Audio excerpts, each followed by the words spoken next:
Hello students, आज हम बात कर लेते हैं बेसल्स इंटरपोलेशन फार्मूला के बारे में।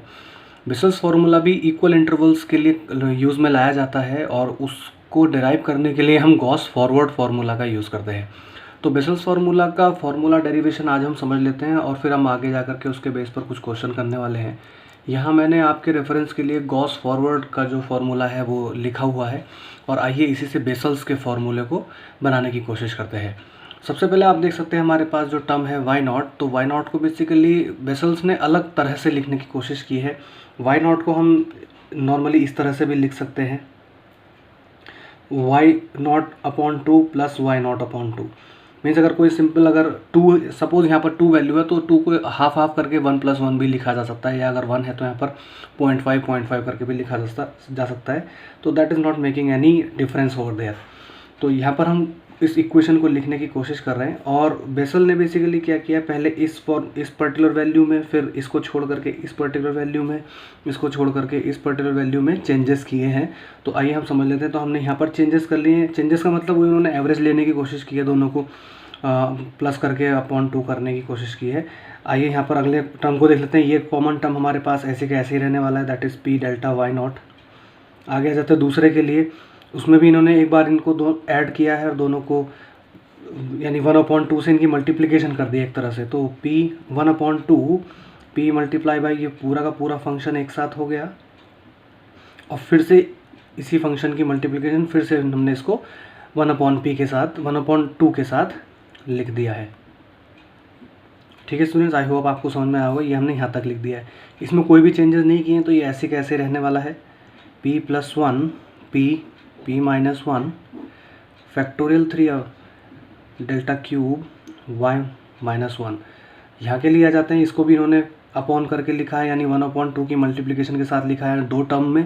तो इनको दो बार लिख लेते हैं 1/2 के साथ मल्टीप्लिकेशन में। 1/2 p + 1 p -1 p -2 upon factorial 4 delta 4 y -2 plus एक बार फिर से लिख लेते हैं 1/2 के साथ 1/2 1 + p -2 p minus delta 4 y -2। ये इसके साथ यहाँ मल्टीप्लिकेशन में, आप कंफ्यूज नहीं हो, ठीक है। इधर से अब हम छोटा करके लिखने की कोशिश करेंगे। आ जाते हैं इधर हम। अब हम यहाँ पर क्या करने वाले हैं, हम डिफरेंस टेबल का यूज़ करने वाले हैं इस पर्टिकुलर टर्म को और अच्छे से डिराइव करने के लिए। ठीक है, आपको याद होगा जब हमने डिफरेंस टेबल बनाया था तो डिफरेंस टेबल में हमारे पास कुछ इस तरह की वैल्यूज़ निकल करके आए थे। आप देख सकते हैं ये वैल्यूज़ हमारे पास थे, ठीक है ना, ये वैल्यूज़ हमारे पास थे। अब सपोज़ फॉर एग्जांपल हमने बोला ये वैल्यू हमारे पास कब आती है निकल करके, ये वैल्यू हमारे पास तब आती है जब हम इसमें से इस वैल्यू को माइनस करते हैं, तो हमारे पास ये वैल्यू आ जाती है। सिमिलरली बाकी आगे की सक्सेसिव वैल्यूज़ भी हम इसी तरह से फाइंड आउट करते हैं। तो अब अगर हमारे पास ये वाली वैल्यू को अगर फाइंड आउट करना है, ठीक है, सपोज़ हमारे पास ये दिया गया है और ये दिया गया है, हमको ये फाइंड आउट करना है, तो हम इसमें से ये वाली वैल्यू को माइनस करें तो हमारे पास आ जाएगा। फॉर एग्जांपल अगर मैं यहाँ पर लिखूँ, ऊपर हमारे पास 5 था, नीचे हमारे पास 8 था, तो हम जब डिफरेंस टेबल बना रहे हैं, इसको मैं थोड़ा सा और आगे तक ले जाता हूँ, हमारे पास ये था, तो अगर हमें डिफरेंस टेबल बनाना है तो 8 - 5 = 3 लिखते थे, 12 - 8 = 4 लिखते थे, देन 4 - 1 = 1 लिखते थे। यही हम सक्सेसिव फार्मूला में टेबल में जब हम बनाते थे तो इस तरह से बनाते हैं। तो अगर हमने इसको एक वैल्यू माना है, इसको एक वैल्यू माना है, इसको भी एक वैल्यू है, तो अगर हमारे पास ये अननोन है तो हम इसमें से इसको माइनस करके ये पा सकते हैं, सिमिलरली इसमें से इसको माइनस करके ये पा सकते हैं, सिमिलरली इसमें से इसको माइनस करके ये पा सकते हैं, ठीक है ना। तो कोई ना कोई सी वैल्यू, और अगर ये में निकालना है तो इसमें इसको प्लस किया जा सकता है, तो हमारे पास ये निकल करके आ जाएगा। तो यानी हर एक वैल्यू का आपस, इन तीनों वैल्यूज़ का आपस में एक तरह का एक साइकिल रिलेशन होता है। तो कोई सी भी अगर वैल्यू मिस है या कोई सा भी वैल्यू अगर हमें नई तरह से लिखना है तो हम बाकी दो तरह की वैल्यू का हम यूज़ कर सकते हैं। अगर तीन वैल्यूज़ आपस में किसी तरह से कोरिलेटेड हैं तो दो वैल्यू के बेसिस पे हम उसको निकाल सकते हैं। Like x + y = z। अब हमें x पता है, y पता है, तो हम z निकाल सकते हैं, या हमें x पता है, z पता है, तो हम y निकाल सकते हैं। सिमिलरली कोई और भी पता है, तो कोई सी भी दो वैल्यू अगर हमको नोन है तो हम उसको तीसरी वैल्यू को ईजिली निकाल सकते हैं। तो सिमिलरली यहाँ पर भी कुछ ऐसा ही अप्लाई होने वाला है। हम यहाँ पर इस टेबल का एक कॉपी यहाँ पर रख लेते हैं, उसके फिर आगे उसके बेस पर देखते हैं किस तरह से करेंगे। यहाँ पर हमने साइड में डिफरेंस टेबल का एक फॉर्मेट रख लिया है अपने पास, ताकि हम वैल्यूज़ को सॉल्व कर पाए। अब आप देख सकते हैं यहाँ पर जो हमने 1/2 ये टर्म किया है, इसका करने के पीछे लॉजिक क्या है। अब इसमें बेसल्स ने क्या किया है कि पहली वाली टर्म को तो कॉमनली ऐसे ही रखा है, दूसरी वाली टर्म में उन्होंने काम किया है। काम किया है मीन्स यहाँ से उन्होंने वैल्यूज़ को कुछ पिकअप किया है। किस तरह से किया है मैं इसको समझा देता हूँ आपको। पहली वैल्यू इसकी सेम रहने वाली है, y0/2 प्लस वाई नॉट किस तरह से लिखा जाता है, वाई नॉट हमारे पास ये आ गया है, तो वाई नॉट किस तरह से लिखा जा सकता है, y1 minus delta y not, ठीक है ना। लाइक अगर मैं इसको 5 मान लूँ, इसको 8 मान लूँ, इसको, तो फिर हमारे पास 3 हो गया, तो 8 - 3 = 5 हो सकता है। तो ये जो वाई नॉट है ये इस तरह से लिखा जा सकता है, y1 minus delta y not. तो यहाँ पर लिखा जा सकता है y1 minus delta y not upon 2। I hope आपकी समझ में आया होगा, ठीक है। तो इस वैल्यू को हम वाई नॉट को इस तरह से रिप्रेजेंट कर सकते हैं। आ जाते हैं इस वैल्यू में, तो कि ये तो पहले से ही ऐसी की ऐसी चली आ रही है, तो इसको तो हम कोई चेंज नहीं करने वाले, ठीक है। आ जाते हैं दूसरे के लिए। अब यहाँ पर हमने 1/2 की मल्टीप्लिकेशन किया था, तो हमें यहाँ पता है कि पहली वाली वैल्यू के साथ हम कुछ भी नहीं कर रहे हैं, दूसरी वाली के साथ हम कुछ काम करेंगे। तो पहली वाली वैल्यू को तो हम ऐसी के ऐसे लिख लेते हैं, 1/2 p(p-1) upon factorial 2 delta square y-1। आ जाते हैं दूसरी वैल्यू के लिए, 1/2 p(p-1) अपॉन फैक्टोरियल 2। और अब आप यहाँ पर देखिए, delta square y-1, delta square y-1 हम कहाँ से निकाल सकते हैं, delta square y0 minus delta cube y-1, ठीक है स्टूडेंट्स। हम यहाँ से निकाल सकते हैं इसको इजीली, तो हम यहाँ से निकाल लेते हैं इसको।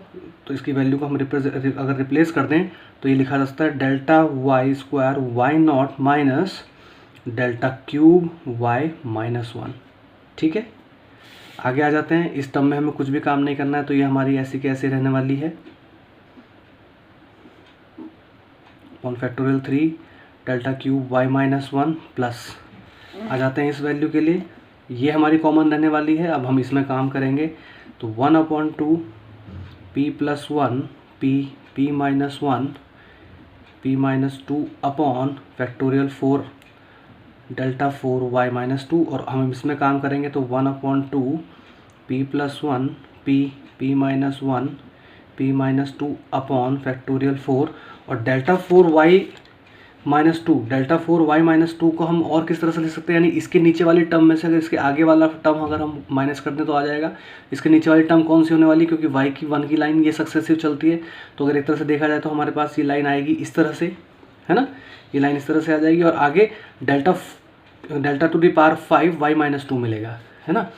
तो यहाँ पर हम लिख सकते हैं delta 4y-1 minus delta to the power 5 y-2, that may be the value of this one, ठीक है स्टूडेंट्स। ये बहुत इजी है, कुछ कंफ्यूज होने की ज़रूरत नहीं है। इसका क्वेश्चन को जब भी आप प्रैक्टिस करें तो एक डिफरेंस टेबल को इस तरह के फॉर्मेट में बना करके रखें, ठीक है, तो फिर आपके लिए बहुत इजी हो जाएगा। अब डिफरेंस टेबल की ज़रूरत नहीं है हमारे पास, हमने इस फॉर्मूले को पूरा ओपन कर लिया है। अब हम इसको धीरे धीरे सॉल्व करने की कोशिश करेंगे, फंक्शंस को मिनिमाइज़ करने की कोशिश करेंगे। आइए देख लेते हैं इसमें हम अब क्या करेंगे। आ जाते हैं पहले टर्म में, y0/2 तो हमारे पास ऐसे का ऐसे ही मिला, प्लस अब हमने ये y1/2 एक साथ बाहर ले लिया है, यानी अब हमने इन दोनों के साथ 1/2 करके मल्टीप्लिकेशन कर दिया। इसको इस तरह से भी लिखा जा सकता है, ठीक है स्टूडेंट्स। दूसरा फंक्शन हमारे पास, फैक्टर हमारे पास यही रहने वाला है। इसमें हमारे पास कोई भी चेंज नहीं है, तो हम इसको एज इट इज़ लिख सकते हैं।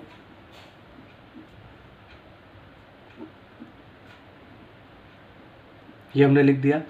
आ जाते हैं इनके लिए, तो यहाँ पर भी हम इस 1/2 के अंदर इसके साथ मल्टीप्लिकेशन कर सकते हैं, तो हमारे पास ये आ जाएगा प्लस p(p-1) फैक्टोरियल 2, और इस 1/2 की इनके साथ अंदर मल्टीप्लिकेशन हो गया, तो delta y0/2 minus delta cube y-1/2 एक साथ लिखा गया, ठीक है।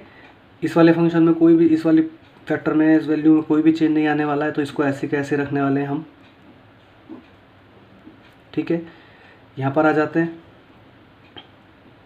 ये हमारे पास ऐसे कैसे रहने वाला है। इधर की बात कर लेते हैं, तो ये ऐसे कैसे रहने वाला है, और यहाँ से हम 1/2 की इन दोनों के साथ मल्टीप्लिकेशन कर देंगे, तो 1/2 p+1 p(p-1) p-2 upon factorial 4 delta 4 y minus two plus, अब इस फंक्शन को एक साथ लेते हैं, 1/2 उधर ले जाएंगे हम, p plus one p minus one p minus two upon factorial 4, और अब हम इनके साथ इसकी मल्टीप्लिकेशन कर लेते हैं, ये हमने कर दिया, minus delta 5 y minus two upon two, ये पूरा फंक्शन आ गया। इतना आगे तक आपका क्वेश्चन जाने नहीं वाला है, इसको डिराइव करना बेसल्स में बहुत ज़्यादा हार्ड होने वाला है, तो हम आगे जाकर के इस फंक्शन को इग्नोर भी कर सकते हैं। हम इतने ही फंक्शन को सॉल्व करके चलेंगे क्योंकि अच्छा खासा यही टाइम लेने वाला है। आ जाते हैं इसको अब हम किस तरह से समझ करते हैं।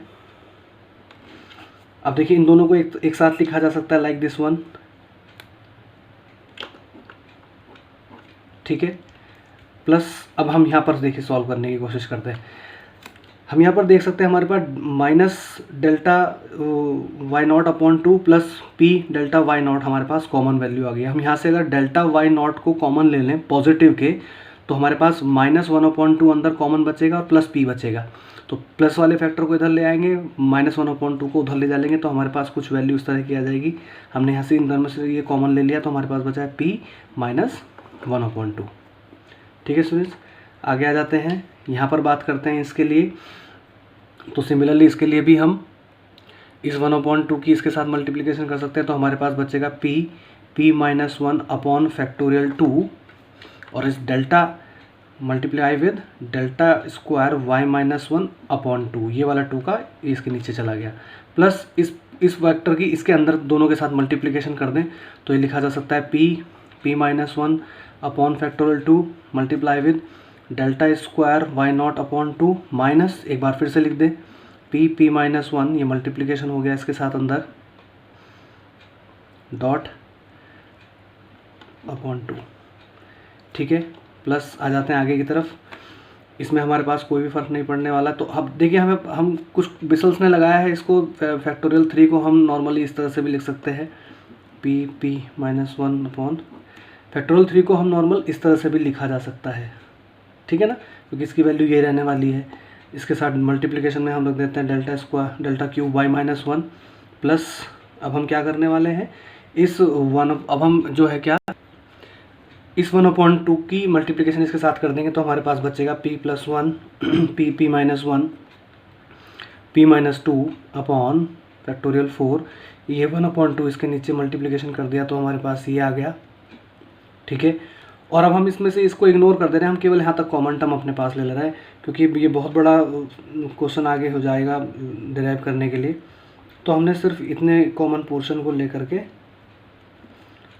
अपने आंसर को सेटिस्फाई करेंगे, अपने फॉर्मूला डेरिवेशन को, ठीक है। तो इतना ले लिया हमने, इसको अभी इग्नोर किया। आप यहाँ पर नोट भी लिख सकते हैं कि let we are ignoring that particular value in our derivation, ठीक है। आगे आ जाते हैं, फाइनली बात कर लेते हैं इसकी डेरिवेशन के लिए। तो अब आप देख सकते हैं हमारे पास ये दोनों कॉमन टर्म हमारे पास ये दोनों सॉल्व हो चुके हैं, ठीक है। बाकी हमें यहाँ पर कुछ काम करना है, तो इन दोनों को पहले उतार लेते हैं, y0 y1 upon 2 plus delta y0 multiplication with p -1 upon 2, ठीक है। वैसे तो हम p इधर लिखना था, क्योंकि नॉर्मली हम पढ़ते आ रहे हैं शुरू से कि गॉस एलिमिनेशन या जब जो भी हमने गॉस फॉरवर्ड के फॉर्मूला पढ़े हैं उसमें p की वैल्यू पहले लिखी जाती है, तो आप यहाँ पर p पहले भी लिख सकते हैं, डेल्टा बाद में भी आ सकता है, it doesn't make any hard difference on their, ठीक है। तो आगे आ जाते हैं इसको सॉल्व करने के लिए। तो हम यहाँ पर क्या करने वाले हैं, हम इन दोनों टर्म में से p ये दोनों टर्म को कॉमन लेने वाले हैं, ठीक है। इन दोनों टर्म को हम कॉमन लेने वाले हैं। तो जब हमने दोनों इन पूरे टर्म को 1 फैक्टोरियल 2 तक कॉमन ले लिया, तो हमारे पास बचा है delta square y-1 plus delta square y0 upon 2, ये हमारे पास इन दोनों में से बच गया है, ठीक है स्टूडेंट्स। आगे आ जाते हैं। आगे आने के लिए अब हमने क्या किया है, p -1 अपॉन फैक्टोरियल 2, यहाँ से आप देख सकते हैं हमने जो यहाँ पर ये ओपन किया है ना, इस फैक्टोरियल 3 को 3 मल्टीप्लाई विथ फैक्टोरियल 2 के साथ जो हमने ओपन किया है, इसके पीछे हमारा लॉजिक ये है कि हम एक कोई सा ऐसा कॉमन वैल्यू लाना चाह रहे हैं। आप देख सकते हैं p -1 upon factorial 2 p -1 upon factorial 2, हमारे पास इस तरह से कॉमन वैल्यू आ गया है। तो अगर हम इसको बाहर यहाँ पर कॉमन ले लें विथ पॉजिटिव साइन, तो हमारे पास अंदर नेगेटिव की वैल्यूज़ बच जाएंगी, ठीक है। तो हम यहाँ पर पॉजिटिव साइन के साथ इसको बाहर कॉमन ले लेते हैं, p -1 फैक्टोरियल 2। तो अब हमारे पास जो अंदर वैल्यू बचने वाली है माइनस ये वैल्यू, ठीक है, delta cube y minus one upon two plus, अब यहाँ से क्या बचने वाला है, p plus one upon three, ठीक है ना। तो p plus one upon three हमारे पास ये बचा, और मल्टीप्लिकेशन में हमारे पास ये वैल्यू आ गई है। इसमें कुछ भी ऐसा नहीं है जो आपकी समझ में नहीं आए। आगे आ जाते हैं, इन दोनों वैल्यूज़ में से हम क्या कर सकते हैं कि इन दोनों वैल्यूज़ में से हम केवल इस वैल्यू को कॉमन ले लें तो हमारे पास ये वैल्यू अंदर हमारे पास बच सकती है, सेम कॉमन वैल्यूज़ हैं, ठीक है ना। तो क्योंकि ये minus delta four y minus two है, delta four y minus one है, तो हम केवल इस वैल्यू को कॉमन ले रहे हैं, p plus one p minus one p minus two upon factorial four, और हमारे पास क्या कॉमन बच गया है अंदर, minus plus delta four y minus one upon two, ठीक है। आ जाते हैं अब नीचे की तरफ। अब हम किस तरह से सॉल्व करने वाले हैं इसे, ये हमारे पास सब सॉल्व हो चुका है। मैं पी इधर लिख दूंगा ताकि आपको इजी रहे समझना। P minus one upon two delta y not plus, अब हम यहाँ पर लिख लेते हैं, ये हमारे पास वैल्यू ऐसी की ऐसे रहने वाली है, ठीक है। इस वैल्यू में कोई भी चेंज नहीं होने वाला, तो ये वैल्यू ऐसी की ऐसी रहेगी, p minus one upon factorial two delta square y minus one plus delta square y not upon two. अब आ जाते हैं इस वैल्यू के लिए, ये वैल्यू जो है हमें ये पूरी वैल्यू है ये सॉल्व करनी है। तो इस वैल्यू को सॉल्व करने के लिए मैं एक अलग पेपर पे करके दिखा देता हूँ आपको कि इसमें हमारे पास फाइनल वैल्यू क्या आने वाली है, उसको फिर हम यहाँ पर फॉर्मूला में लिख देंगे। हम इस वैल्यू को सॉल्व करने के लिए इस पेपर पर नोट कर ले रहे हैं, that is p minus one factorial two minus delta cube y minus one upon two plus p plus one upon three delta cube y minus one. आ जाते देख लेते हैं इसको हम किस तरह से फाइनली सॉल्व कर सकते हैं, और उसके बाद फाइनल हमारे पास क्या वैल्यू आने वाली है। बाहर वाली वैल्यू तो ऐसी की ऐसी रहेगी, that is p minus one upon factorial two. इसमें से अगर हम यहाँ से delta cube y minus one को कॉमन ले लें, क्योंकि आप यहाँ से भी देख सकते हैं यहाँ पर भी है, तो हमारे पास अंदर बचने वाला है minus one upon two plus p plus one upon three, ये हमारे पास बचने वाला है। इन दोनों को अब हम सॉल्व कर लेते हैं, तो हमारे पास बचेगा p minus one upon factorial two delta cube y minus one. जब इसको सॉल्व करेंगे तो हम यहाँ पर एलसीएम ले सकते हैं सिक्स का, तो सिक्स ये हो जाएगा हमारे पास minus three plus two p plus two, ठीक है ना। तो माइनस थ्री से प्लस टू चला जाएगा तो हमारे पास माइनस वन बचेगा, तो हम इसको लिख सकते हैं फाइनली, इसको हम फाइनली लिख सकते हैं कि two p minus one upon six, ये हमारे पास वैल्यू आ सकती है, ये हमारे पास वैल्यू आ जाएगी।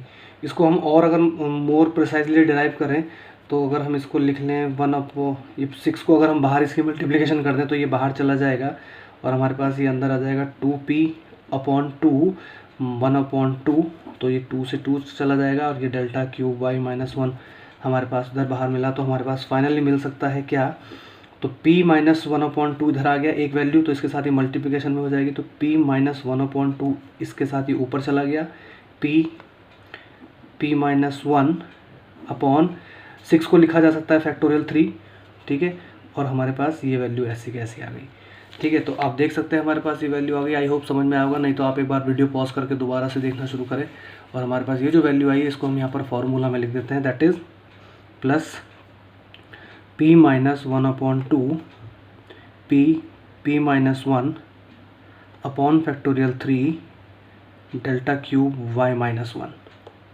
ठीक है स्टूडेंट्स। इसको हमने यहाँ पर रिप्लेस कर दिया है, और फाइनली हमारे पास ये जो वैल्यू है ये ऐसी कैसी आ जाएगी, p plus one p minus one p minus two upon factorial four delta four y minus two plus delta four y minus one upon two. तो आगे इसको, क्योंकि हमने यहाँ पर ये टर्म को छोड़ दिया था, आपको याद होगा ये वाली टर्म हमने छोड़ दी, तो आगे इसको डेराइव करने की कोई ज़रूरत नहीं है। तो ये जो हमारा है ये एक बेसल्स फार्मूला कहा जा सकता है, और इसके बेस पर ही हम इसके इंटरपोलेशन के जो इक्वल इंटरपोलेशन फार्मूला है उसको, इक्वल इंटरपोलेशन फार्मूला के लिए क्वेश्चन हम x की वैल्यू y पर फाइंड आउट कर सकते हैं। तो that was the all about the vessels formula derivation. थोड़ी सी टिपिकल है ये, बट एक बार अगर आप सेंट्रल डिफरेंस टेबल आपकी बिल्कुल कंफर्म है और आप उसको बहुत अच्छे से जानते हैं, तो आप यहाँ पर इनिशियली अच्छे ठीक से वैल्यू रख सकते हैं और फिर हम यहाँ पर नॉर्मल जो सब्स्टिट्यूशंस हैं वो अप्लाई करके अपने फार्मूला को इजीली डिराइव कर सकते हैं। आई होप कि आपको ये समझ में आया होगा। बाकी आगे और भी हम पढ़ने वाले हैं। Thank you so much.